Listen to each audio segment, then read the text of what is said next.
السلام علیکم ورحمۃ اللہ وبرکاتہ۔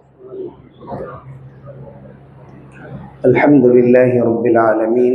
والصلاة والسلام علی سید الانبیاء والمرسلین محمد وعلی آلہ واصحابہ اجمعین، اما بعد فاعوذ باللہ من الشیطان الرجیم، بسم اللہ الرحمن الرحیم۔ إنا عرضنا الأمانة على السماوات والأرض والجبال فأبين أن يحملنها وأشفقن منها وحملها الإنسان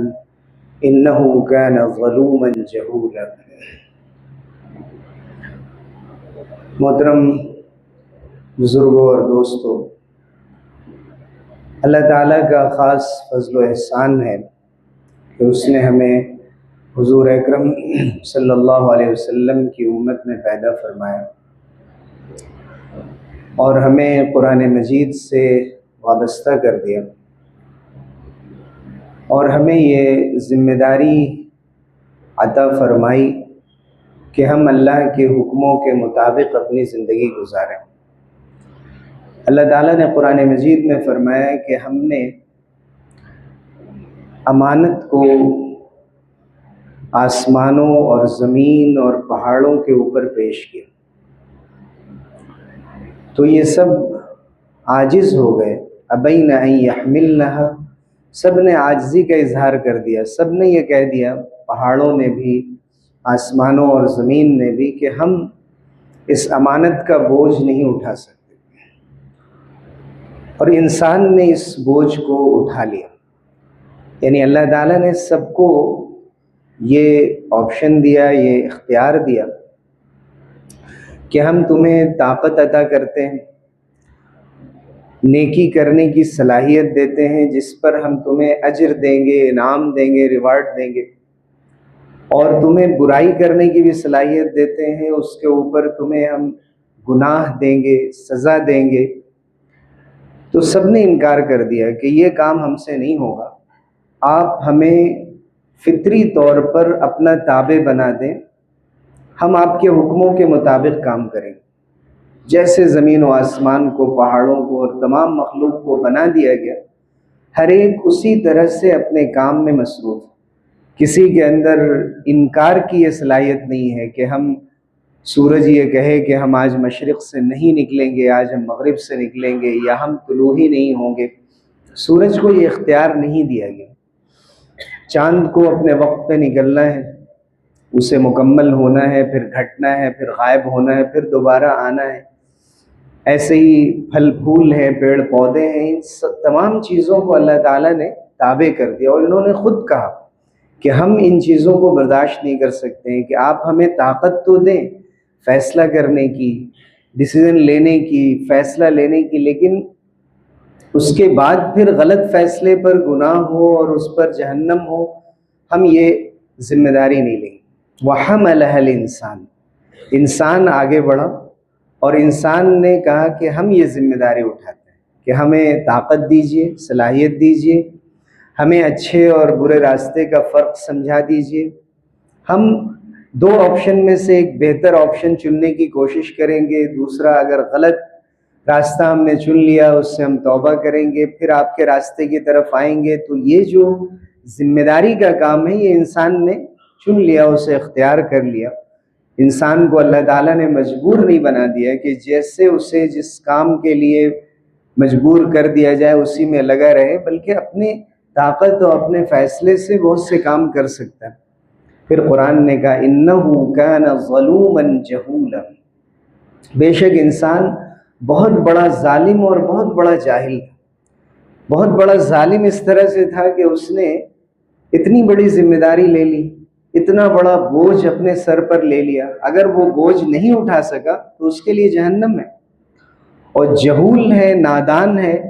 کہ یہ سمجھ نہیں سکا کہ کتنی بڑی ذمہ داری وہ اپنے سر لے رہا ہے۔ توحید کی ذمہ داری، صرف ایک خدا کے سامنے سر جھکانے کی ذمہ داری، اچھے اخلاق کو اختیار کرنے کی ذمہ داری، حلال اور حرام کے درمیان فرق کرنے کی ذمہ داری، پاکی اور ناپاکی کا اہتمام، اس کو سمجھنے اور اس کے مطابق عمل کرنے کی ذمہ داری، اور نہ جانے زندگی کے کتنے حقوق، کتنے واجبات، کتنی ذمہ داریاں اس نے اپنے سر لے لی۔ بظاہر یہ لگتا ہے کہ قرآن نے انسان کی مذمت کی ہے اور انسان کی برائی کی ہے کہ وہ ظالم ہے اور جاہل ہے، لیکن حقیقت میں اگر غور کریں تو قرآن نے اس کی ایک طرح سے تعریف بھی کی کہ جس کو ظالم کہا جاتا ہے ظاہر ہے وہی انصاف کر سکتا ہے، انصاف کرنے کے باوجود انصاف نہ کر سکے تو وہ ظالم ہے۔ ہم پہاڑوں کو، زمین و آسمانوں کو ظالم اور عادل اور منصف نہیں کہتے، اسے عالم اور جاہل نہیں کہتے، انسان ہی ہے جو عالم اور ظالم اور منصف اور جاہل کہلاتا ہے۔ اسی کے اندر اپنے نفس سے لڑتے ہوئے صحیح کام کرنے کی صلاحیت ہے، اور اپنے نفس کے جال میں پھنس کر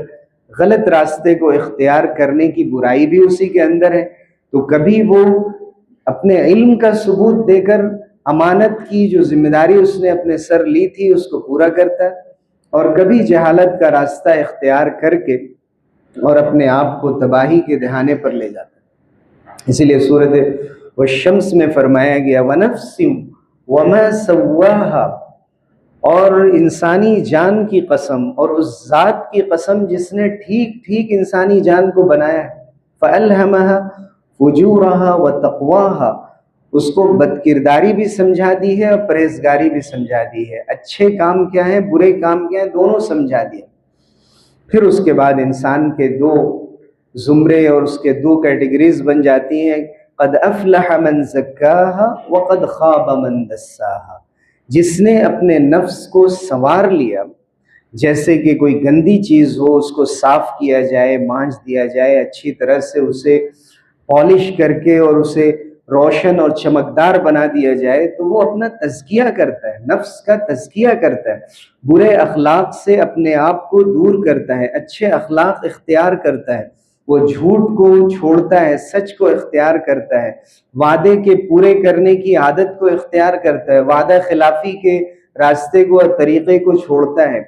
وہ بدگمانی کے راستے کو چھوڑتا ہے، صحیح رائے لوگوں کے بارے میں اچھا تصور رکھنے کے طریقے کو اختیار کرتا ہے، غیبت کے راستے کو چھوڑتا ہے، لوگوں کے اچھے تذکرے کو اختیار کرتا ہے، سب سے بڑھ کر وہ شرک کو چھوڑتا ہے اور ایک اللہ کی عبادت کو اور اسی کے معبود برحق ہونے کو تسلیم کرتا ہے۔ تو یہ انسان جب کرتا ہے تو وہ کامیاب ہو گیا۔ قد افلح من زکاها وقد خاب من دساها، اور جس نے اپنے نفس کو خاک میں ملا دیا، مٹی میں ملا دیا، گناہوں سے اس کو آلودہ اور بالکل ناپاک کر دیا، وہ شخص ناکام ہو گیا۔ تو اللہ تعالیٰ نے انسان کو دونوں راستے سمجھائے ہیں، دونوں طریقے اس کو بتائے ہیں، اور انسان کی زندگی میں جب ہم غور کرتے ہیں تو دونوں طرح کے پہلو اچھائی اور برائی کے موجود ہیں، کسی میں زیادہ ہے، کسی میں کم ہے، کسی میں زیادہ ایک طرح کی اچھائیاں ہیں تو دوسرے طرح کی برائیاں ہیں، مختلف طریقے کے لوگ انسانوں میں مل جائیں گے۔ اللہ تعالیٰ نے اسی طرح سے بنایا۔ حضرت ابو موسیٰ اشعری رضی اللہ عنہ کی روایت ہے کہ ان اللہ خلق آدم من قبضۃ قبضها من الارض، اللہ تعالیٰ نے جب آدم کو بنایا ایک مشت خاک سے، ایک مٹھی مٹی سے، اور جس کو پوری زمین سے لیا۔ پوری زمین سے لینے کی وجہ سے یہ ہوا کہ اللہ تعالیٰ نے خلق بنی آدم علی قدر الارض، زمین کی جتنی قسمیں اور زمین کے جتنے رنگ ہو سکتے ہیں ویسے انسانوں کے رنگ بھی بن گئے۔ فخلق منہم الاحمر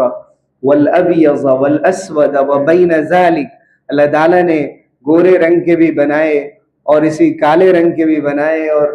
کچھ سرخی مائل لال رنگ کی جانب مائل بھی بنائے، اور ان کے درمیان کے بھی بنائے، والسہل والحزن،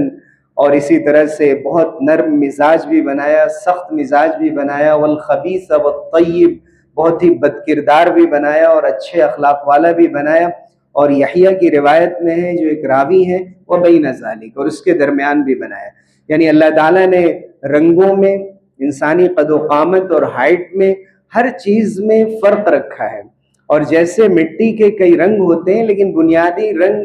black and white and red ہے، اسی کے درمیان اور آس پاس اللہ تعالیٰ نے ان رنگوں کو رکھا ہے۔ انسانوں میں بھی یہی رنگ تقسیم ہو گئے ہیں، انسانی اخلاق کے اندر بھی جیسے زمینیں بعض ہموار ہوتی ہیں، چلنے لائق ہوتی ہیں، بالکل برابر ہوتی ہیں، ویسے خوش اخلاق لوگ بھی رکھے، اور ایسے لوگ بھی کہ جو ایسے راستے کے مانند ہوتے ہیں، جو راستے بڑے پرخطر ہوتے ہیں، پہاڑی راستے ہوتے ہیں، اس میں نشیب و فراز بہت زیادہ ہوتے ہیں،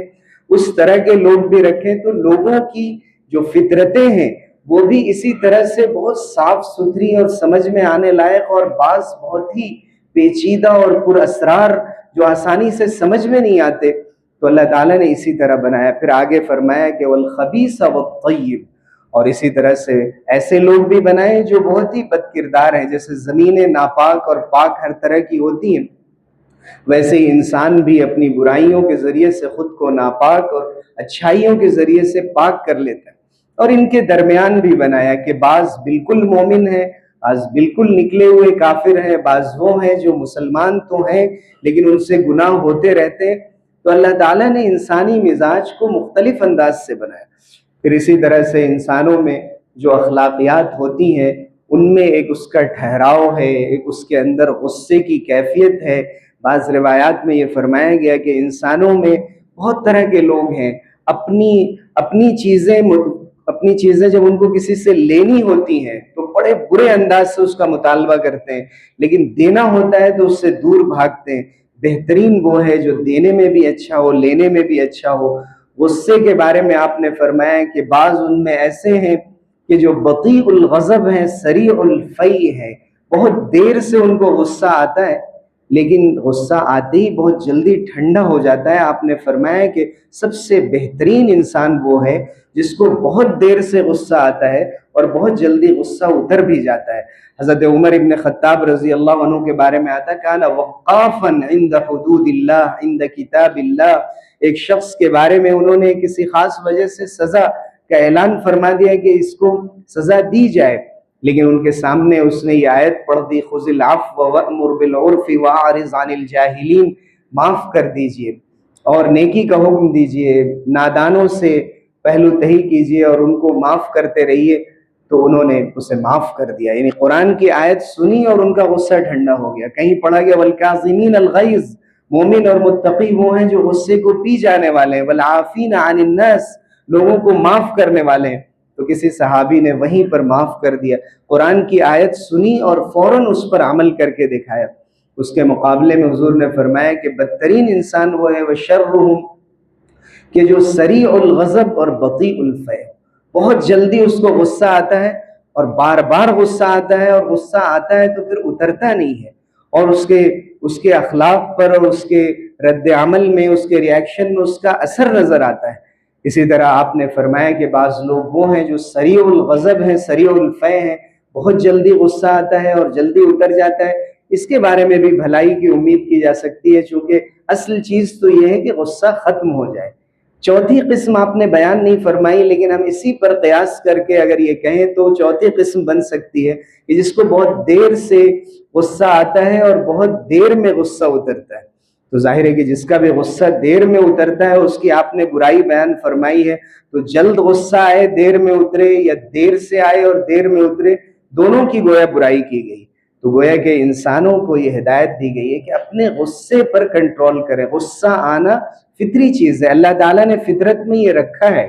لیکن غصے کا جو اثر ہے اس اثر سے بچانا یہ انسان کے بس میں اللہ نے رکھا ہے۔ اس لیے کسی نے حضور سے پوچھا کہ اللہ کے رسول مجھے کوئی نصیحت کر دیجئے، اوصینی، تو آپ نے فرمایا لا تغضب، غصہ نہ کیا کرو۔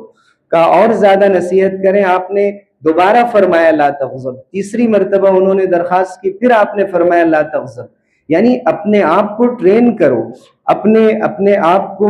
تم کوشش کرو کہ اپنے غصے پر قابو رکھو۔ گویا کہ کامیابی کا ایک ہی راستہ ہے انسانی معاملات میں اور ایک دوسرے کے ساتھ چلنے میں کہ اپنے غصے پر قابو کرنے کی کوشش کی جائے۔ جو کوشش کرتا ہے اللہ تعالیٰ اس کے لیے راستہ آسان فرما دیتا ہے، اور جو یہ طے کر کے بیٹھ جائے کہ میں بہت ہی بد مزاج ہوں، گرم مزاج ہوں، اور میں بہت غصے والا ہوں، میں ایسا ہی ہوں، مجھے کوئی چینج نہیں کر سکتا، اور گھر کے لوگوں نے بھی یہی ان کے بارے میں مان لیا ہے، تو گویا وہ اپنا غلط انٹروڈکشن پیش کر رہا ہے اور اپنے بارے میں اعلان کر رہا ہے کہ میں ہٹ دھرم ہوں، ضدی ہوں، اور میں اپنے آپ کو نہیں بدل سکتا ہوں۔ تو جب انسان خود طے کر لے کہ میں نہیں بدل سکتا ہوں تو اللہ تعالیٰ بھی اس کے لیے وہی مقدر فرما دیتا ہے والذین جاہدوا فینا لنہدینہم سبلنا، جو بھی ہمارے راستے میں محنت کرتے ہیں، کوشش کرتے ہیں، اپنے آپ کو لگاتے ہیں جہالت کو دور کرنے کے لیے، غصے کو دور کرنے کے لیے، بے صبری کو دور کرنے کے لیے، ناشکرا پن کو دور کرنے، بخل کو، بزدلی کو، ڈر اور خوف کو، جتنی بری عادتیں ہیں اس سلسلے میں محنت کرتے ہیں، اپنے نفس پر زور ڈالتے ہیں، اللہ تعالیٰ فرماتے ہیں کہ ہم اپنے راستے ان کو دکھا دیتے ہیں، ان کے لیے آسان فرما دیتے ہیں، ان کے لیے جس کام کی کوشش کی جا رہی ہے اس کام میں آسانیاں پیدا کر دیتے ہیں۔ اللہ تعالیٰ کا یہ وعدہ ہے وَمَن يَتَصَبَّرْ يُصَبِّرْهُ اللَّهُ، حضور نے حدیث میں فرمایا کہ جس سے صبر نہیں ہو رہا ہے لیکن صبر بتکلف کر رہا ہے، وہ ایکٹنگ کر رہا ہے، کسی طرح صبر کر رہا ہے، کوئی پوچھے کیسے، الحمدللہ علی کل حال، اللہ کے فضل سے ہر حال میں اللہ کا شکر۔ حضور نے فرمایا یہ تمہیں کہنا ہے تو ہم یہ کہنے کی عادت بنا لیں، سب ٹھیک چل رہا الحمدللہ، یہ کہنے کی عادت بنانے کی برکت سے پھر اللہ تعالیٰ اس کو صبر دے دیتا ہے۔ من یستعفی یعفہ اللہ، کوئی کہتا ہے کہ میری شہوت پر، خواہشات پر کنٹرول نہیں ہوتا ہے، لیکن بتکلف وہ اپنے آپ کو اس بات کے لیے مجبور کرتا ہے کہ میں یہ کروں گا۔ جیسے کسی نے یہ طے کیا تھا کہ اگر ہم سے دوبارہ یہ غلطی ہو جائے تو میں ایک روزہ رکھوں گا، انہوں نے روزہ رکھنا شروع کیا، جب وہ غلطی ہو جاتی تھی، وہ برائی ہو جاتی تھی تو وہ ایک روزہ رکھتے، پھر انہوں نے دیکھا کہ یہ میری ہیبٹ ہو چکی ہے کہ میں وہ برائی کرنے کا بھی عادی ہوں اور ساتھ میں پھر روزہ بھی رکھ لیتا ہوں، تو غور کیا کہ میرے پاس کس چیز کی کمی ہے، تو دیکھا کہ میرے پاس زیادہ مال نہیں ہے، تو یہ طے کیا کہ میں جب بھی یہ برائی کروں گا تو 1 درہم صدقہ کروں گا۔ اب جب جیب سے مال جانے لگا تو ان کے نفس نے یہ ان کو سمجھایا کہ بس کر دے، اب یہ برائی چھوڑ دیں، نہ آپ یہ نظر اور منت مانیں گے، نہ آپ کو دینا پڑے گا اور آپ کے پیسے بھی بچ جائیں گے۔ تو انسان اگر چاہے تو سیلف ڈسپلین کے ذریعے، جو اکاؤنٹیبلٹی، احتساب، خود احتسابی کی صلاحیت اس کے اندر رکھی گئی ہے، جو اس کے اندر صلاحیت رکھی گئی ہے عزم کی، ڈٹرمنیشن کی، کہ طے کر لے کہ مجھے یہ کرنا ہے، کسی طرح بھی فلاں وقت سونا ہے، فلاں وقت اٹھنا ہے، مجھے ٹائمنگ کے اعتبار سے اپنے کھانے کا نظام بنانا ہے، اور جتنی بھی زندگی کی چیزیں اگر وہ طے کر لیتا ہے تو اللہ تعالیٰ کی طرف سے برکت ہوتی ہے اور اللہ رب العزت اس کے لیے آسان فرماتے۔ اور سب سے بڑھ کر انسان اگر دعا کرنے لگے اور اللہ سے مانگنے لگے کہ اے اللہ میری جو بری عادتیں ہیں، جیسے ایک صحابی کی حضور نے تعریف فرمائی کہ ان فیک لخصلتین، تمہارے اندر 2 عادتیں ہیں، یحبہم اللہ ورسولہ، اللہ اور اس کے رسول اس کو پسند فرماتے ہیں، یحبہم اللہ ورسولہ، دونوں پسند فرماتے ہیں، اور وہ اچھائی تمہارے اندر ہے الحلم والانات، بردباری ہے، تواضع ہے، خاکساری ہے، اور اس کے ساتھ ساتھ ٹھہراؤ ہے۔ تو انہوں نے یہ پوچھا کہ اللہ کے رسول کیا یہ فطرت ایسی ہے جو میں نے اختیار کی ہے یا اللہ نے میری فطرت میں رکھ دیا ہے؟ تو حضور نے فرمایا کہ اللہ نے تمہاری فطرت میں رکھ دیا ہے۔ اس سے پتہ چلتا ہے کہ بہت سی چیزیں ایسی ہیں جو انسان کی فطرت میں رکھی جاتی ہیں، لیکن اگر انسان کی فطرت میں وہ چیز نہیں ہے، کوشش کر کے اس کو اختیار کرنا چاہے اچھی چیزوں کو، تو ماہرین بھی کہتے ہیں، ایکسپرٹس کہتے ہیں، جو سائیکولوجی کے ماہرین ہیں، کہ 20 سے 21 دن کے اندر انسان کی عادتیں بدلنے لگتی ہیں۔ اور ان لوگوں سے پوچھئے جن کو کوئی بیماری ہو گئی ہو اور ڈاکٹر نے کہا ہو کہ آپ کو ایکسرسائز کرنا ہے اور صبح میں اٹھنا ہے، تو آپ دیکھیں گے کہ دوڑ رہے ہیں بے پناہ۔ اور اگر کہا جا رہا ہے بھئی اچانک آپ کو کیا ہو گیا، موت کا ڈر، انسان کو یہ ڈر ہوتا ہے کہ کہیں میری عمر گھٹ نہ جائے، جلدی دنیا سے رخصت نہ ہو جاؤں۔ حالانکہ فٹنس ایک اچھی چیز ہے اور اس کو پہلے سے اہتمام کرنا چاہیے تھا، لیکن اگر یہی بات انسان یہ سمجھ لے کہ میری بری عادتیں ہمیں جہنم کے راستے پر لے جاتی، اسی لیے میں اچھی عادتیں اختیار کروں گا تاکہ میں جنت کے راستے کی طرف جاؤں، میں ظلم کو چھوڑ کر انصاف کو اختیار کروں۔ اسی لیے ہم دیکھتے ہیں کہ جانوروں کو بھی اگر سدھایا جاتا ہے، اور قرآن مجید میں بھی سورہ مائدہ میں ذکر آیا ہے، جو فالکر ہوتے تھے، شکاری جانور جن کے ذریعے سے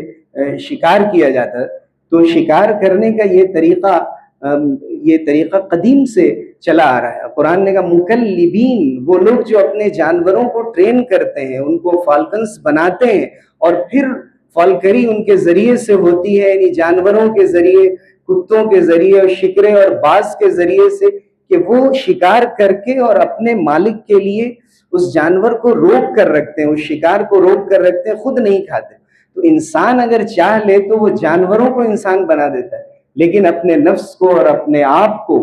اگر وہ بنانے کی نیت نہ کرے تو پھر اسی راستے پر چلتا رہتا ہے، غلطیوں کے راستے پر، اور کبھی اس کے اندر سدھار نہیں پیدا ہوتا۔ کبھی فطری طور پر گھریلو نظام کی وجہ سے، غلط صحبتوں کی وجہ سے یہ عادتیں پیدا ہو جاتی ہیں کہ جیسے ایک شخص ایک جگہ جب سفر کر رہا تھا اور اس نے ایک جگہ پناہ لی، تو گھر میں جو خاتون تھی ان کو انہوں نے کھانا پیش کیا، تو گھر کے مالک جب گھر آئے تو انہوں نے کہا یہ کون صاحب ہیں اور کن کو کھانا باہر بھیجا جا رہا ہے؟ تو انہوں نے کہا یہ مہمان ہیں، راہگیر ہیں، مسافر ہیں۔ انہوں نے کہا میں کسی مہمان کو نہیں جانتا، اور فوراً ان کو گھر سے نکالا جائے۔ وہ وہاں سے جب انہوں نے یہ آواز سنی تو آگے سفر جاری رکھا اور ایک دوسری جگہ مہمان ہوئے، تو گھر میں جو مرد تھا اس نے ان کا استقبال کیا، اور عورت نے اندر سے یہ کہا کہ میں کسی کی مہمان نوازی نہیں کروں گی، ان کو فوراً رخصت کیا جائے۔ تو انہوں نے پوچھا کہ یہ عجیب بات ہے کہ کل گھر کی عورت کھلانے پر راضی تھی اور مرد راضی نہیں تھا، اور یہاں اس کے بالکل الٹا ہے۔ تو انہوں نے کہا کہ اس گھر میں جو خاتون تھی وہ میری بہن ہے، اور اس گھر میں جو خاتون ہے وہاں جو مرد تھے یہ ان کی بہن ہے۔ تو کبھی کبھی عادتیں ایک گھرانے کی وجہ سے اور ماحول کی وجہ سے بھی پیدا ہوتی ہیں، لیکن انسان اگر اپنی صحبتوں کو بدل لے اور اچھے لوگوں کے ساتھ بیٹھنا شروع کر دے تو پھر اس کے اندر بخل اور کنجوسی کے بجائے اس کے اندر سخاوت پیدا ہوتی ہے، ڈر اور خوف کے بجائے اس کے اندر بہادری پیدا ہوتی ہے، ظلم کے بجائے اس کے اندر انصاف پیدا ہوتا ہے۔ آپ دیکھیں کہ اگر ہم کسی کو اچھی نماز پڑھتے ہوئے دیکھتے ہیں تو دیکھ کر دل کے اندر داعیہ پیدا ہوتا ہے کہ میں نے اتنی جلدی نماز پڑھ لی، مجھے بھی اپنی نماز کچھ بہتر کرنی چاہیے۔ پہلے وہ دکھاوے کے لیے کرتا ہے، پھر دھیرے دھیرے اس کی عادت بنتی چلی جاتی ہے۔ حضور اکرم صلی اللہ علیہ وسلم نے فرمایا کہ وہ انسان جنت میں نہیں جائے گا کہ جس کے دل کے اندر ذرہ برابر بھی غرور اور تکبر۔ انسان کو اپنی عادتیں بدلنے سے اس کا غرور، اس کا تکبر، اس کا نفس اس کو روکتا ہے۔ اس لیے کوشش کرنی چاہیے کہ انسان اپنے غرور، اپنے ایگو پر قابو پائے۔ اور حضور نے یہ بھی بتایا صحبتوں کے اثر کے بارے میں کہ الوقار والسکینۃ فی اہل الغنم والفخر والخیلاء فی اہل الابل، جو لوگ بکریوں کے ساتھ رہتے ہیں ان کے اندر ٹھہراؤ پیدا ہو جاتا ہے، جو لوگ اونٹ کے ساتھ رہتے ہیں ان کے اندر غرور پیدا ہو جاتا ہے۔ تو یہ فطری طور پر چیزیں منتقل ہوتی ہیں، اس سے انکار نہیں کیا گیا، منع نہیں کیا گیا، لیکن اس کے ساتھ ساتھ پھر حضور صلی اللہ علیہ وسلم نے طریقہ بھی بتایا کہ انسان اگر اپنی عادتوں کو بدلنا چاہے اور اللہ تعالیٰ سے اس کے لیے دعا کرتا رہے، اس لیے کہ اس کی جو عادتیں ہیں، اس کے جو نقصانات ہیں، اس کے جو نتائج ہیں، ان سے بچنے کے لیے حضور صلی اللہ علیہ وسلم نے فرمایا کہ شر ما فی الرجل شح ہالع وجبن خالع، کہ سب سے بدترین عادت جو انسان کے اندر ہے لالچ ہے، حرص ہے، بخل اور کنجوسی ہے، ایسی کہ جو اس کے اندر بے چینی پیدا کر دینے والی ہو، اس کو بے قرار کر دینے والی ہو، اور ایک ایسی عادت جو بزدلی پیدا کر دے، ایسی بزدلی کے خوف کی نفسیات میں وہ جیتا ہو، اپنے فیوچر کے بارے میں، اپنے حالات کے بارے میں وہ زندگی سے بالکل مایوس ہو چکا ہو اور پینک کا شکار ہو چکا ہو، وہ اپنے آپ کو حالات اور مایوسی کے حوالے کر چکا ہو۔ حضور اکرم صلی اللہ علیہ وسلم نے طریقے بتائے کہ ہم اگر کوشش کریں اپنی عادتوں کو بدلنے کی، اپنے کو بہتر بنانے کی، اللہ اور اس کے رسول کی نگاہ میں معزز بننے کی، تو اللہ تعالیٰ پھر وہ عطا فرما دیتے ہیں اور نواز دیتے ہیں۔ یا بنی اقم الصلاۃ وامر بالمعروف وانہ عن المنکر واصبر علی ما اصابک۔ حضرت لقمان نے جو نصیحت کی اپنے بیٹے کو سب کے لیے ہے کہ بیٹے نماز قائم کرو، اچھی نماز پڑھو، بھلائی کا حکم دو، برائی سے روکو، اگر تمہیں کوئی تکلیف پہنچتی ہے تو اس پر صبر کرو، ان ذالک من عزم الامور۔ یہ بہت بڑے بڑے کام ہیں، یہ آسان کام نہیں ہے۔ انسان اگر ہمت کر لے، الدین یسر، تو دین آسان ہے۔ وَلَن يُشَادَّ الدِّينَ أَحَدٌ إِلَّا غَلَبَ، دین سے کوئی مقابلہ نہیں کر سکتا، دین کے احکام ہمیشہ اس سے آگے رہیں گے، لیکن سددوا وقاربوا وابشروا، لیکن کوشش کرتے رہو، تھوڑی سی محنت کرتے رہو، تھوڑے تھوڑے کام کرتے رہو۔ اور فرمایا کہ اسی طرح سے تم کچھ شام کے وقت، کچھ صبح کے وقت، رات کے آخری پہر میں تھوڑی تھوڑی عبادتیں جوڑتے رہو تو اللہ تعالیٰ تمہارے لیے پھر آسان فرماتے رہیں گے۔ اور اخلاق کے بارے میں نصیحت کی، وَلَا تُصَعِّرْ خَدَّكَ لِلنَّاسِ، لوگوں سے اپنا رخ مت پھیر لو، وَلَا تَمْشِ فِي الْأَرْضِ مَرَحًا، اور زمین پر اکڑ کر مت چلو، إِنَّ اللَّهَ لَا يُحِبُّ كُلَّ مُخْتَالٍ فَخُورٍ، اللہ تعالیٰ غرور کرنے والے کو اور بیجا فخر کرنے والے کو پسند نہیں فرماتا، اترانے والے کو پسند نہیں فرماتا۔ اور فرمایا وَقْصِدْ فِي مَشْيِكَ، اپنے چلنے میں میانہ روی اختیار کرو، وَغْضُضْ مِنْ صَوْتِكَ، آواز کو ذرا نیچی رکھو، إِنَّ أَنْكَرَ الْأَصْوَاتِ لَصَوْتُ الْحَمِيرِ، بدترین آواز گدھوں کی آواز ہوتی ہے۔ تو یہ عادتیں اور خصلتیں قرآن مجید میں سمجھائی گئی ہیں کہ کیسے ہم اچھی عادتیں اختیار کریں، اور جو بیڈ ہیبٹس ہماری زندگی میں ہیں ایک ایک چیز کو لکھ کر پوائنٹ آؤٹ کر کے چھوڑنے کی کوشش کریں اور اپنی زندگی کو اس سے نکالتے رہیں اور گناہوں سے اپنے آپ کو بچاتے رہیں۔ تو ان الحسنات یذہبن السیئات، نیکیاں اور اچھے کام برائیوں کو ختم کرتے چلے جاتے ہیں اور انسان پاک صاف ہوتا چلا جاتا ہے۔ اللہ تعالی ہم سب لوگوں کو عمل کی توفیق سے نوازے، آمین وآخر دعوانا۔